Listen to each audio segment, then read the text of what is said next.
Halo, selamat datang di channel Ayo Les.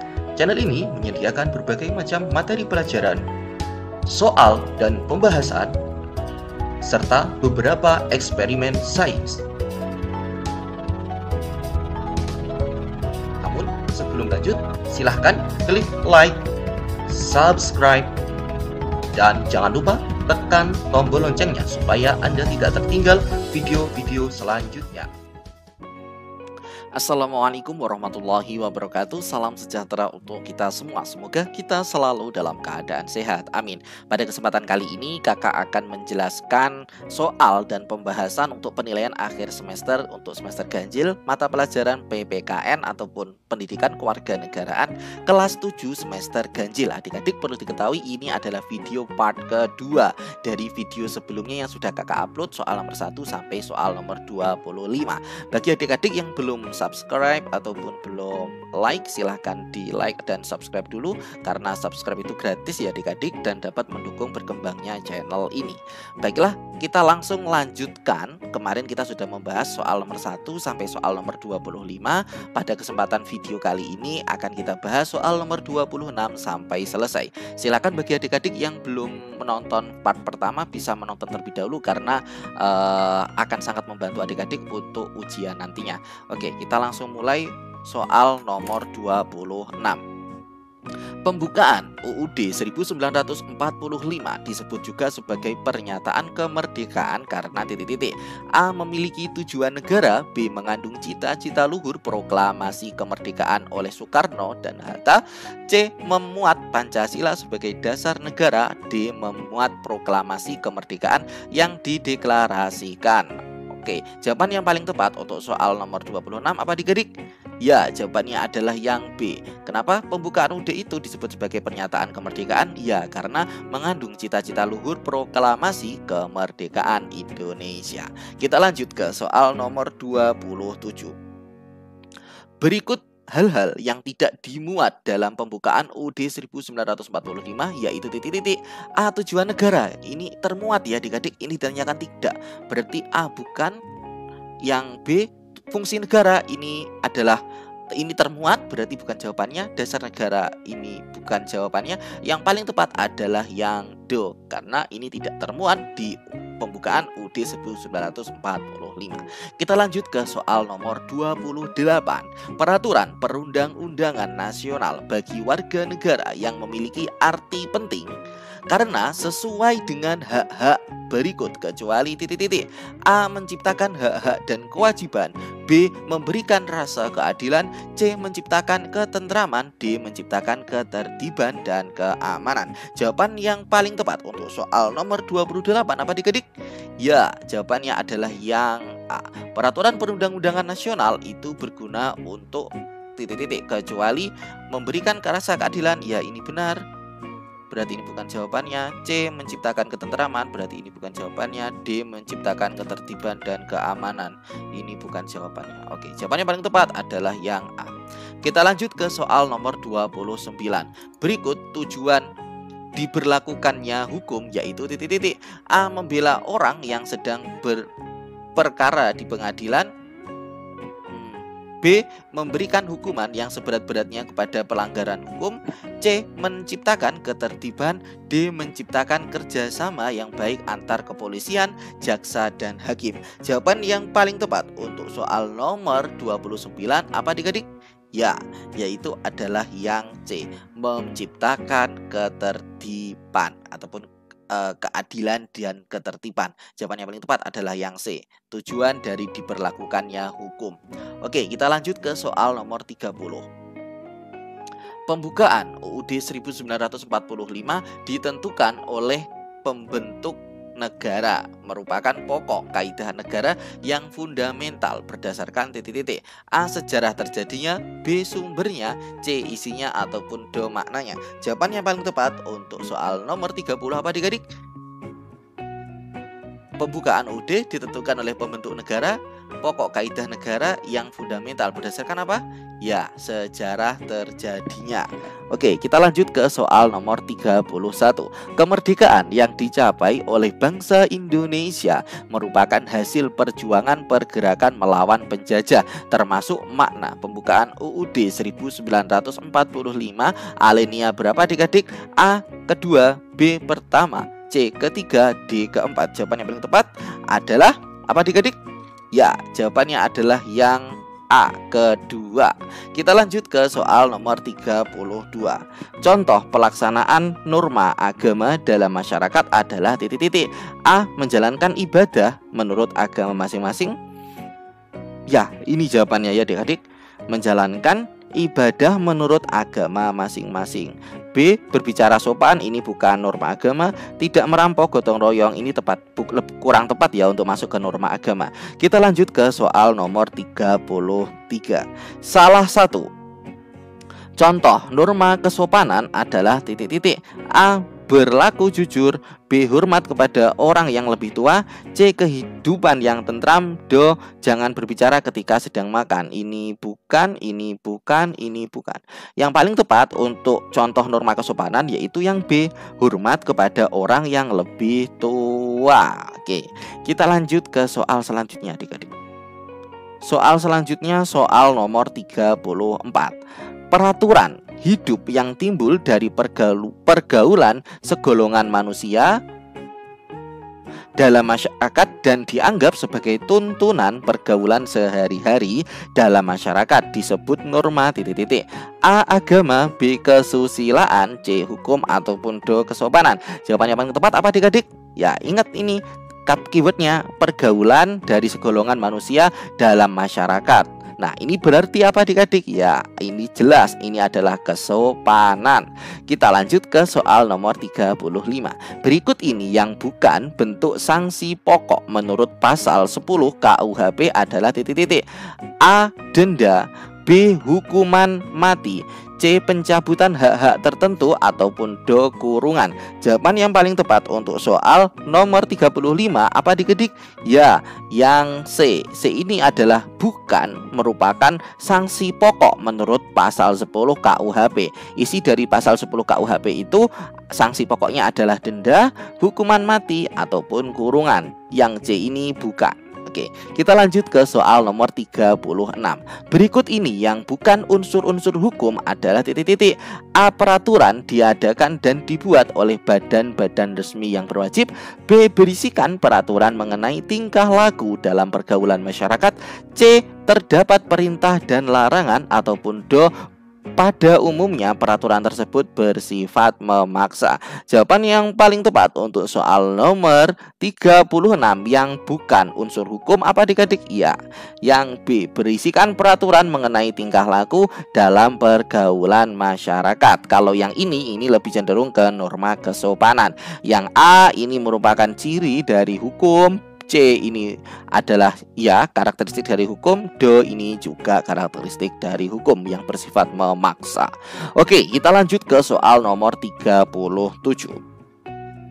Hukum adalah keseluruhan syarat-syarat di mana kehendak bebas dari orang lain menuruti peraturan hukum tentang kemerdekaan. Hal itu merupakan pengertian hukum menurut titik-titik. A. JCT Simorangkir dan Wuryono Sastro Pranoto SH, B. Utrecht, C. Immanuel Kant, ataupun D. Myers. Jawaban yang paling tepat untuk soal nomor 37 apa adik-adik? Ya, jawabannya adalah yang B. Utrecht. Oke, kita lanjut ke soal nomor 38. Perbuatan mencuri itu melanggar norma agama sekaligus melanggar norma hukum. Sanksi bagi pelanggar norma hukum adalah titik-titik. A. Dimasukkan neraka, bukan ya. Ini bukan sanksi dari norma hukum. B. Disiksa, ini nanti malah main hukum sendiri, ini bukan. C. Dipidana, ataupun D. Diasingkan. Jawaban yang paling tepat apa adik-adik? Ya, kalau melanggar norma hukum adalah dipidana. Jawaban yang paling tepat adalah yang C. D ini bukan. Kita lanjut ke soal nomor 39. Norma yang pelaksanaannya dipaksakan dan dikenai pada pelanggarannya adalah norma titik-titik. A. Agama, agama, B. sopan santun, C. susila, ataupun D. hukum? Jawabannya paling tepat untuk soal nomor 39 apa adik-adik? Ya, adalah hukum. Akan ada hukuman yang jelas dan memaksa ketika ada yang melanggarnya. Do. Kita lanjut ke soal nomor 40. Norma yang berpedoman pada undang-undang adalah apa adik-adik? A. kesusilaan, B. agama, C. hukum, D. kesopanan. Mudah ya adik-adik, jelas kalau ini adalah norma hukum berdasar pada undang-undang tertulis, jelas dan memaksa. Kita lanjut ke soal nomor 41. Memelihara tempat ibadah dan tidak merusak tempat ibadah agama lain termasuk penerapan dari norma titik-titik. A. hukum, B. agama, C. kesusilaan, ataupun D. kesopanan. Apa adik-adik? Ini berkaitan tentang tempat ibadah, tidak merusak tempat ibadah. Berarti jawabannya paling tepat apa? Ya, B. agama. Jelas sekali ya. Kita lanjut ke soal nomor 42.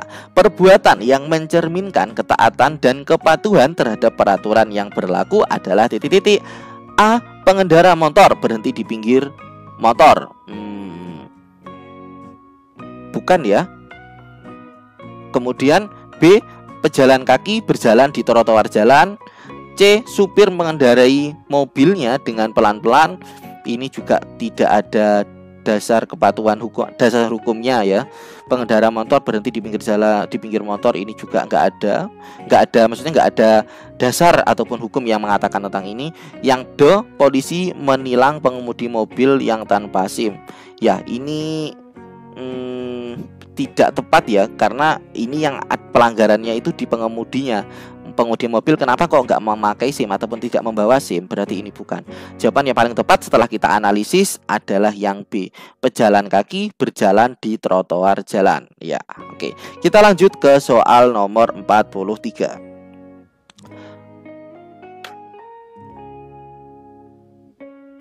Soal 43. Norma kesopanan adalah ketentuan atau pandangan hidup yang timbul dari titik-titik. A. adat istiadat nenek moyang yang dipelihara oleh suatu bangsa. B. kesepakatan yang hidup dalam pergaulan masyarakat. C. pergaulan yang lahir dari masing-masing golongan yang ada. D. warisan dari leluhur para suku bangsa yang ada di pedesaan. Jawaban yang paling tepat untuk soal nomor 43. Ingat, kalau norma kesopanan adalah norma yang berasal dari pergaulan masyarakat ya. Berarti yang B. kesepakatan yang hidup dan muncul dari pergaulan masyarakat. Oke, kita lanjut ke soal nomor 44. Tingkat kepatuhan atau kesadaran hukum dalam melaksanakan peraturan dengan ukuran kontak legality. Artinya seseorang patuh pada hukum karena titik-titik. A. kiprah umum atau masyarakat. B. takut pada orang kekuasaan atau paksaan. C. dasar keuntungan atau kepentingan. D. atas dasar adanya aturan dan hukum untuk ketertiban. Jawaban yang paling tepat adalah yang D. Oke, kita lanjut ke soal nomor 45.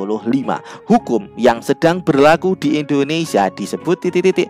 A. hukum pidana, B. hukum positif, C. hukum perdata, D. hukum negatif. Jawaban yang paling tepat, hukum yang sedang berlaku itu adalah hukum positif. Hukum yang sedang tidak berlaku ataupun off adalah hukum negatif. Oke, kita lanjut ke soal nomor 46. Berikut ini merupakan macam-macam norma yang berkembang dalam masyarakat kecuali titik-titik. A. norma kesopanan, B. norma keadilan, C. norma kesusilaan, ataupun D. norma hukum. Jawaban yang paling tepat apa adik-adik? Ya, norma keadilan. Norma keadilan ini tidak ada ya.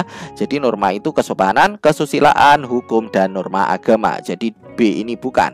Jawaban yang paling tepat adalah yang B. Kita lanjut ke soal nomor 47 adik-adik. Ayo tetap semangat. 47. Setiap pergaulan bisa menimbulkan dampak positif dan dampak negatif. Oke, agar mencapai hasil positif yang maksimal diperlukan titik-titik. A. polisi sekolah atau patroli keamanan.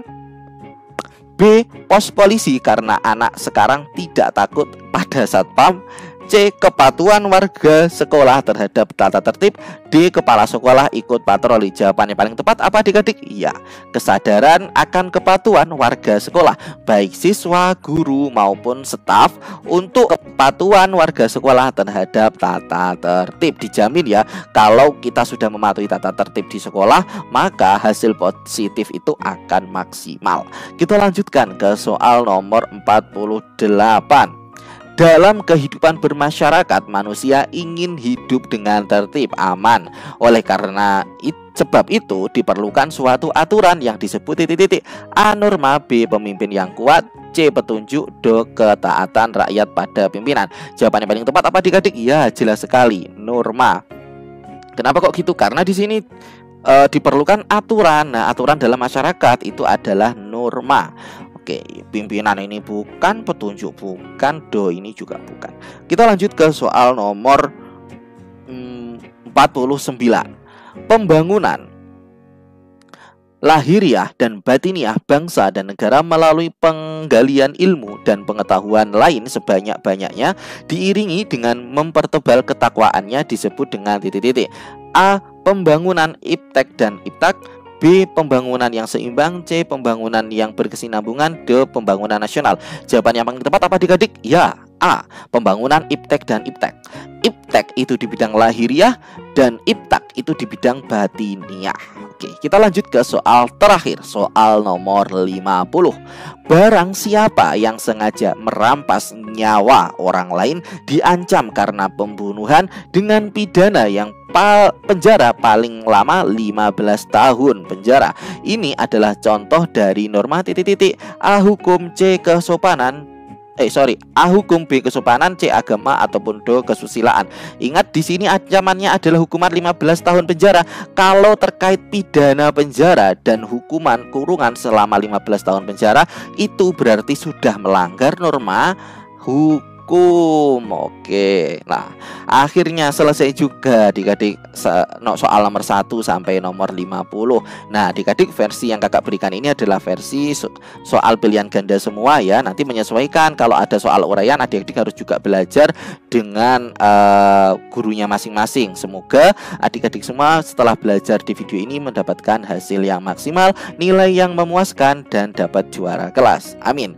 Terima kasih dari kakak. Apabila merasa video ini bermanfaat, jangan lupa saya ingatkan lagi untuk klik like, subscribe supaya channel ini terus berkembang. Terima kasih dari kakak. Kakak akhiri. Wassalamualaikum warahmatullahi wabarakatuh.